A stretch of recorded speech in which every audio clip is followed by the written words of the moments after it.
Welcome, everyone, to this briefing brought to you by the Israel Defense and Security Forum, IDSF. In Hebrew, our name is Bitronistim. IDSF is the leading Israeli organization advocating for strong national security-oriented policies to guide the state of Israel. We are a movement of more than 20,000 people, including many reserve officers and operators from all branches of the Israel Defense establishment. Thank you so much to all of our viewers and supporters for joining this briefing.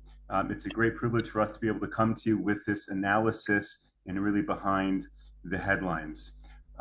It's been a very difficult day here in Israel with what is going on in this war. And we're going to begin, of course, with an update from the founder and chairman of IDSF, Brigadier General Amir Avivi. General, please. Thank you very much, Moshe. Indeed, a very difficult 24 hours. We had 24 soldiers that were killed, 3 officers of the paratroopers who were killed in a big attack that Division 98 launched in Khan Yunis. In this attack, the division surrounded completely Khan Yunis and are closing more and more on the heart of where we assume that Sinwar and death and probably many hostages are.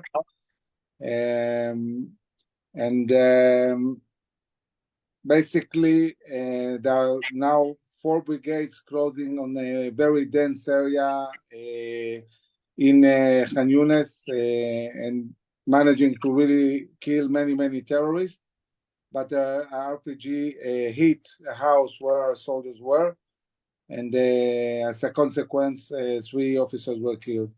In the center of Gaza, we are creating a perimeter of 1 kilometer from the border in, and we are destroying all the infrastructure and houses in this area.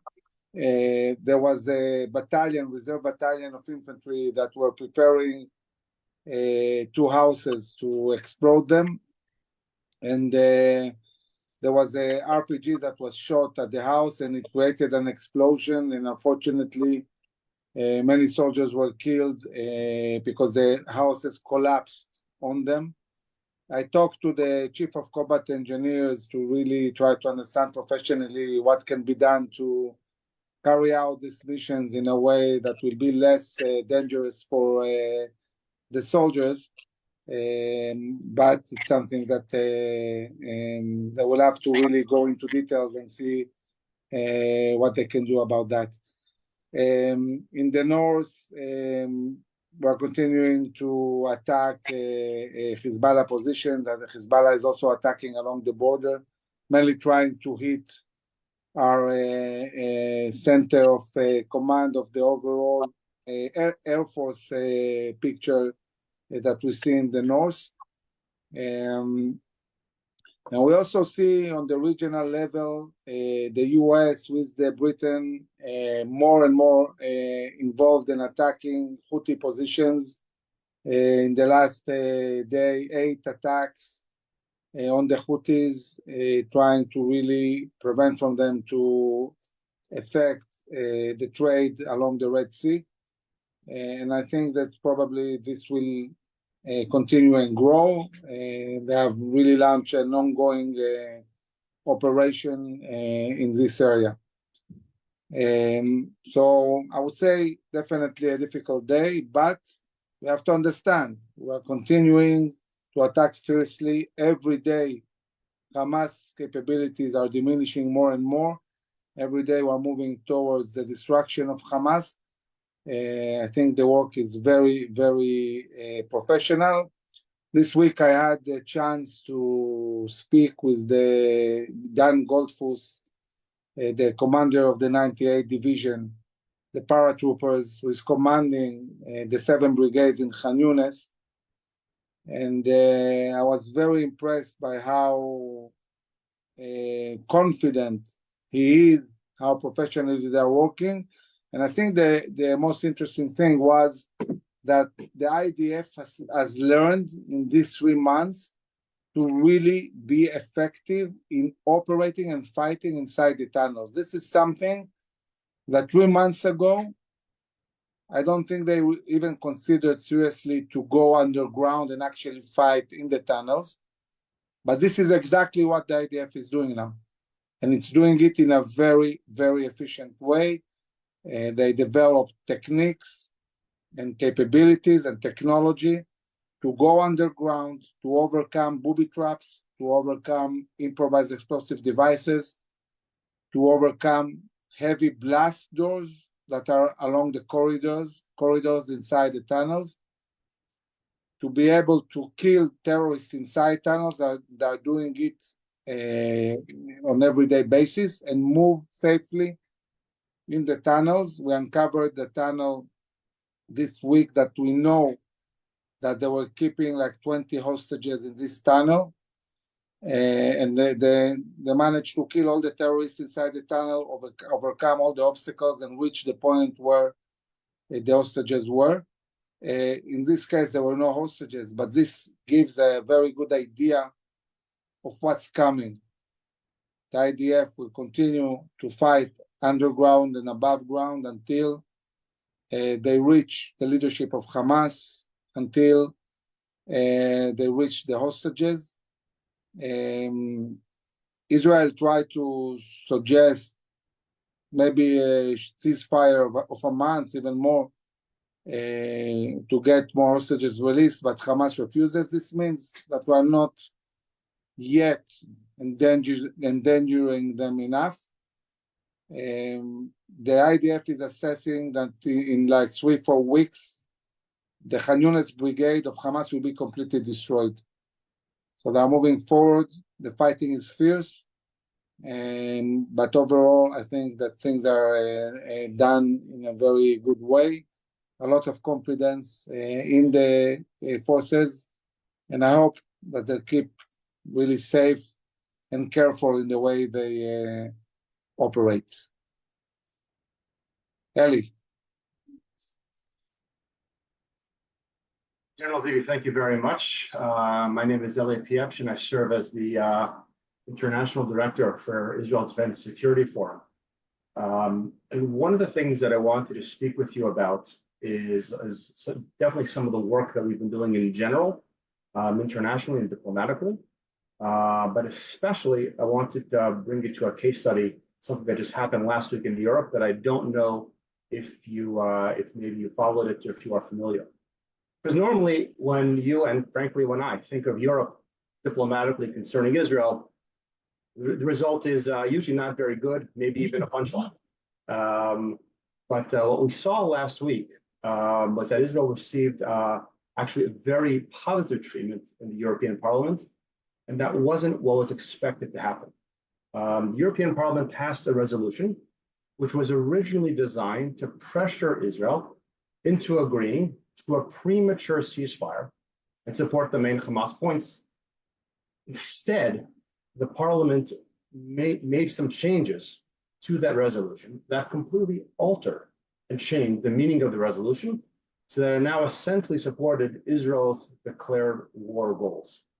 It was a complete 180-degree turn, and something that I think bodes very well, and it's something that I do think that is valuable to walk through what happened, what IDF's role was, that will help to demonstrate and hopefully give some hope that there, even though we constantly are seeing a lot of negative stuff diplomatically, the Red Cross, UN, etc., that are constantly attacking Israel. Just last week we were brought before the ICJ.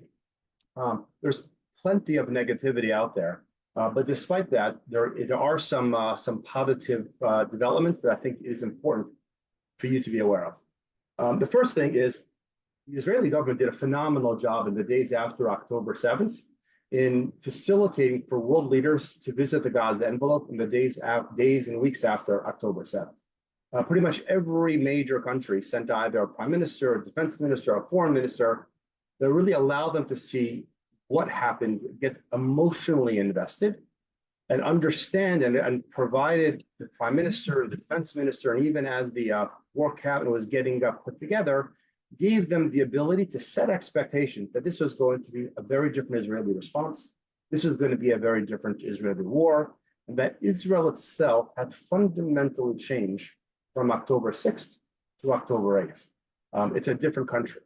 Now, remains to be seen whether Israel continue that way, but at least for the last few months, Israel has been operating at a slightly different and hopefully a more aggressive and a more security-oriented approach. The second thing is really what we've been doing at IDSF. It's really about the last year or so, we've been spending a good amount of time developing and building relations with Europe.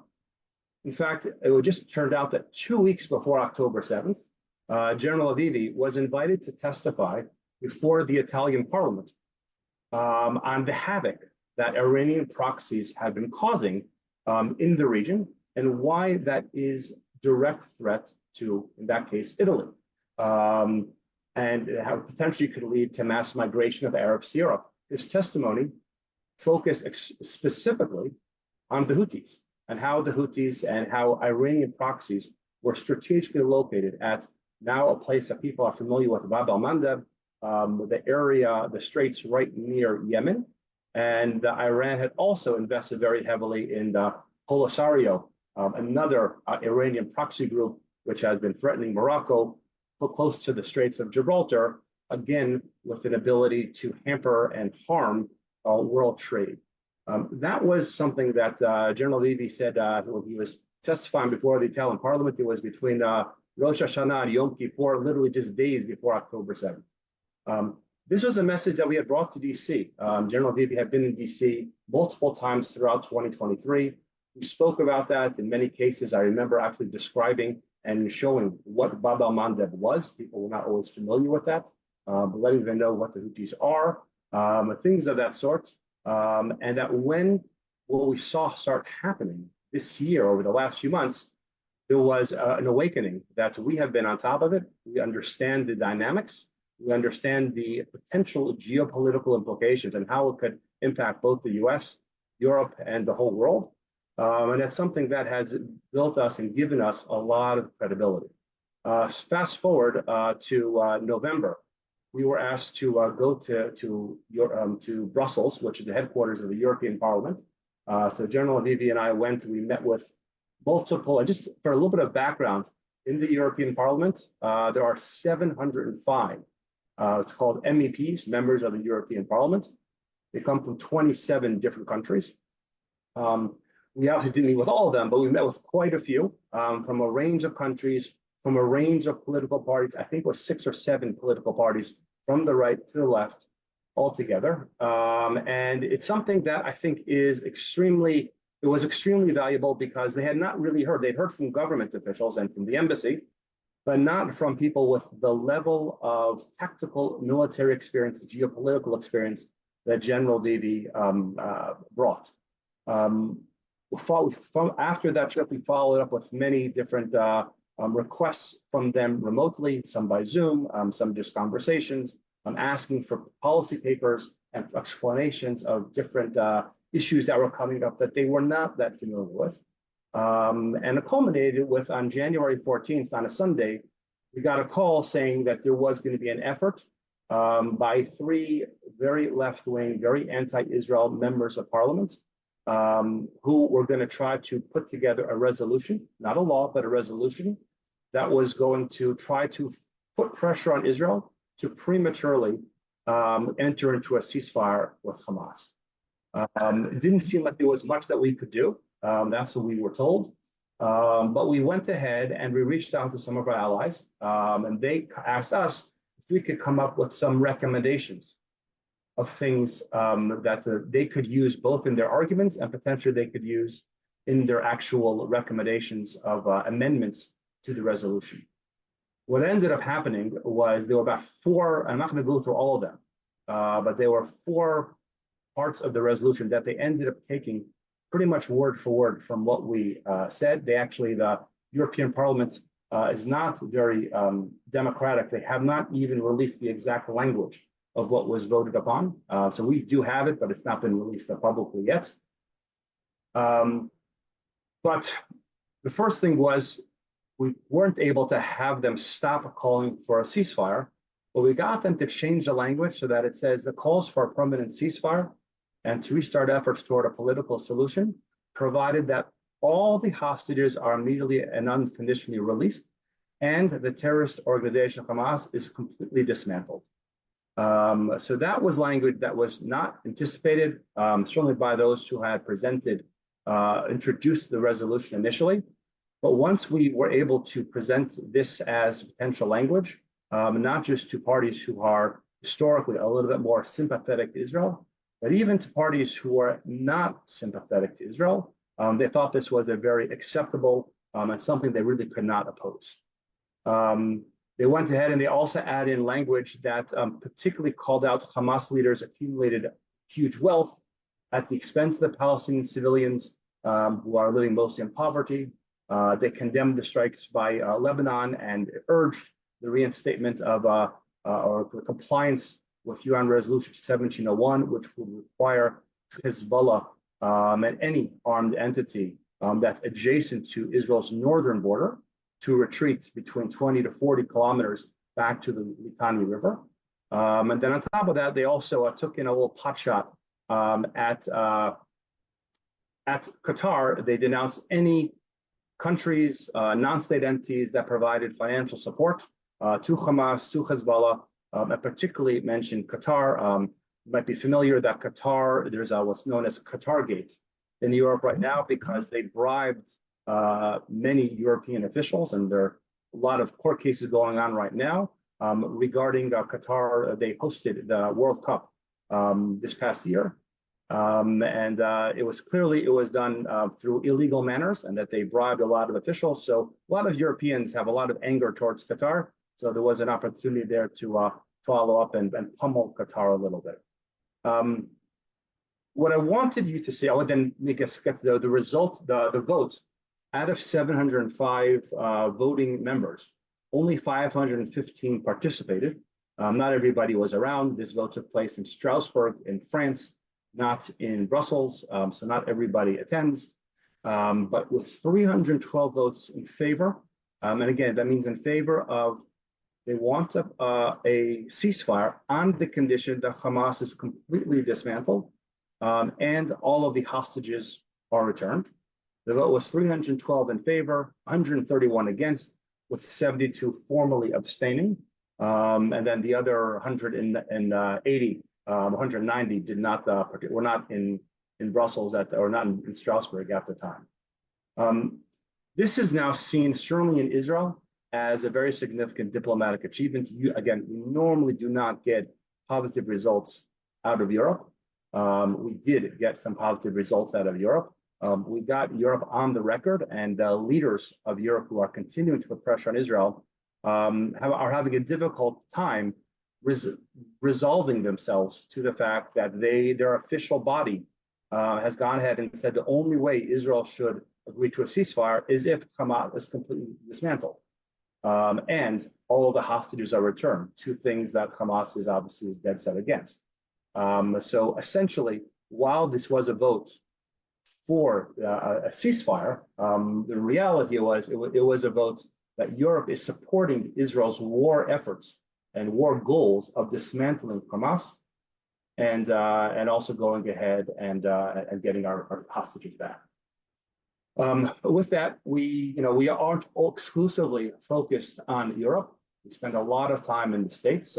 So far, our relations in the States are such that we have been doing weekly calls with congressional staff. We have very good relationships and communication with members of Congress. So we're able to help out and provide guidance and provide our expertise remotely. That is something that we might be able to do. We might have to go into DC at some point. But for now, we've been all able to do almost everything remotely. And I see we have a lot of friends. Clearly, Israel has a lot of enemies. And the layout in DC is getting more complicated for Israel. It's definitely is more challenging, particularly on the Democratic side. And Israel needs to continue to engage. But ultimately, Israel also needs to make it clear to our allies, even to our allies, that there are times that Israel is going to have to go its own way. And we have to be able to withstand international pressure. So far, Israel has largely been doing that. Certainly, there are things that we maybe would have wanted Israel to do slightly differently, but it's not something. It's not something that's very easy to just break off.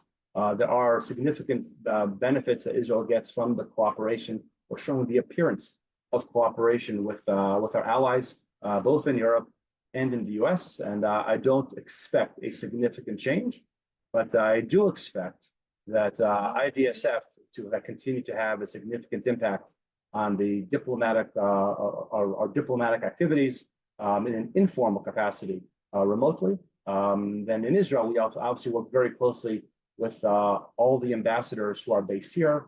We did a briefing just last week on our plans for not just the day after Gaza this war, but really the generation after the war, the next gen, as we like to call it. And was a very interesting and engaging discussion. And that's something that we'll be covering a little bit at our conference next week, which I believe sure Moshe has spoken about. With that, I don't know if there's any other questions, but yeah, I'll leave it from there. Eli, thank you so much for sharing all of that. And it just goes to show that IDSF is not a think tank, but we are really actively impacting policy on a global level, and a large part of that is to you. So thank you so much. We have a little bit of time for some questions. So first off, in terms of the two-state solution, to what extent does an insistence on the two-state solution impact Israel's relations with Europe? It's definitely is an issue. I will say that even in the resolution that that was passed, the resolution does call for a two-state solution. Obviously, we're not supportive of that. It's something that now is everybody just says. What we need and what's beginning to happen is that a lot of the leaders are beginning to become more and more suspect of what a two-state solution is, what it means, what the creation of a Palestinian state is. What's also happening is that different countries are starting to define what is a two-state solution. When you create a Palestinian state, is a Palestinian state one that has a military, doesn't have a military? Do they have defined borders? Frankly, you look at Europe. Europe, right, in the olden days, when you look at what a country's sovereignty is, was you have the ability to make your own laws and you control your own borders. Europe the EU is 27 countries. You have a European Parliament that makes their own laws that apply to everybody. Yet most Europeans aren't voting on those laws. It's really the laws are presented really by bureaucrats, not by people who are actually held accountable. And then when we talk about letting people into their borders, the reason why immigration is such a potent issue in European politics is because once a migrant gets into any European country, they are able to go into every country. So European countries' borders they don't have sovereignty over their own borders. So definitions of what a country is, sovereignty, military, even making your own laws and democracy, these things are not as black and white as I once had appeared. And that's something that different countries are now starting to get behind and are starting to understand. And even President Biden kind of basically repeated something that clearly he's heard from Prime Minister Netanyahu and probably Minister Dermer, this idea of a Palestinian state minus a state without the government, without a military, just leaving it very, very vague. But yes, Moshe, the main question, it is a problem. The two-state solution and the creation of a Palestinian state is a threat to the state of Israel. What the international community needs to move towards is, instead of advocating for a Palestinian state, we need to advocate for how do we resolve the conflict. And if we moved in that direction, how do we create peace, not how do we create a state, we'll be in a lot better situation. And IDSF has put out policy papers that describe many different kind of options and alternatives to the traditional two-state solution. Let me ask just one more question before we go back to General Avivi. You mentioned many different issues impacting Europe in this war in Gaza. For our followers and viewers right now who are watching outside of North America, if they're to approach their representatives, whether they're in Europe or elsewhere, what would you say some of the top talking points are? Why any random country in Europe would be interested in supporting and siding with Israel? So I would say the biggest answer, and frankly, I'm sure General Levy could add to my answer, but the biggest answer is that if at the end of this war, Iran and those who are sympathetic to Iran, and on October 8th and the weeks thereafter, just about every single major European city had pro-Hamas rallies. That's something that should scare everybody, and I think it has scared many Europeans. If at the end of this war, Hamas is not destroyed, it's not completely dismantled, destroyed, and frankly humiliated. If Iran and their proxies and their supporters get the impression that the West doesn't have the stomach to fight back and to destroy them, Europe's days are numbered. And I think they really know that. And I think that actually is probably the bigger reason why Europeans are sticking by us a little bit more than usual. Plus, there are elections in the European Parliament in June. All 705 members of the European Parliament are up in June. And the expectation that this war is going to have an impact and the threat of additional Arab migrants is something that is going to be an issue, and it's probably going to lead to a much more stronger response, one that's more aligned with Israel, and we could see a post-June, July Europe that's moving more and more towards Israel. We've already seen in some of the elections that have taken place in Europe since October 7th that they have moved more and more in our direction. So there's optimism, but ultimately it's going to come to Israel itself saying, we need to do what is best for Israel and want to engage with our international partners, but we are not exclusively, we're not limited by what they can tolerate. Thank you, Eli, for all you're doing. We're going to go back to General Vivi, please.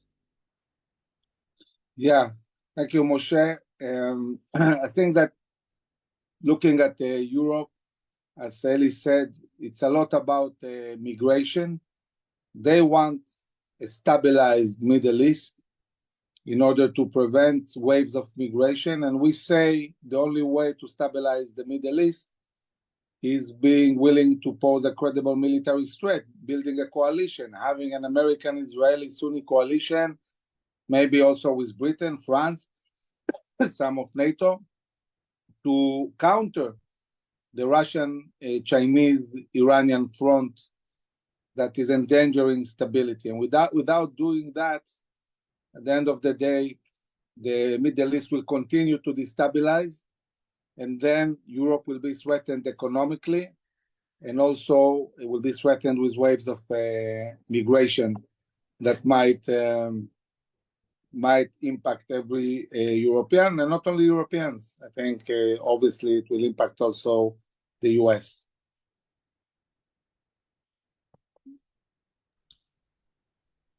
General, one question, because we do have a minute.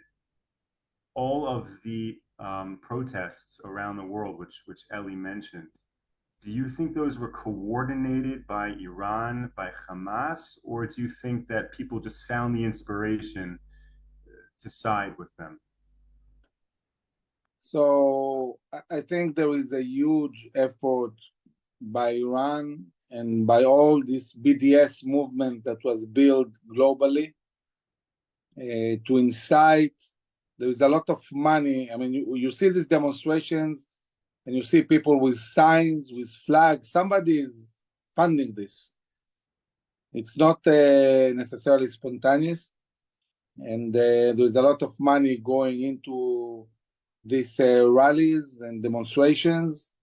And I think this is obviously scaring Jewish communities. It's creating anti-Semitism. But I think that talking about the war itself, Israel is more preoccupied on keeping the Biden administration aligned with the goals of war, keeping the flow of shipments of capabilities, munitions, everything we need, keeping the umbrella in the UN to enable us to continue and operate. And as we see, already more than 100 days, and basically we pretty much have an open check to do what we need to do to destroy Hamas. But the big question is really not Hamas, it's Hezbollah. What will happen in the north? And the only way to prevent war in the north is a strong coalition, is the willingness to really enforce Resolution 1701 on Hezbollah and get them to retreat from South Lebanon. Unfortunately, it's not easy. I'm not very, very optimistic that this will happen. I think that there is a good chance that we'll have to go to war with Hezbollah with all the consequences that this war might have. So we are looking at a long war where we to really achieve our goals. Brigadier General Amir Avivi, Eli Pierps, thank you so much for joining us today. To all of our viewers and supporters, thank you, of course, for joining us. We will be back with you again tomorrow, 10 a.m. Eastern Time. Until then, stay safe, stay strong. Take care, everyone.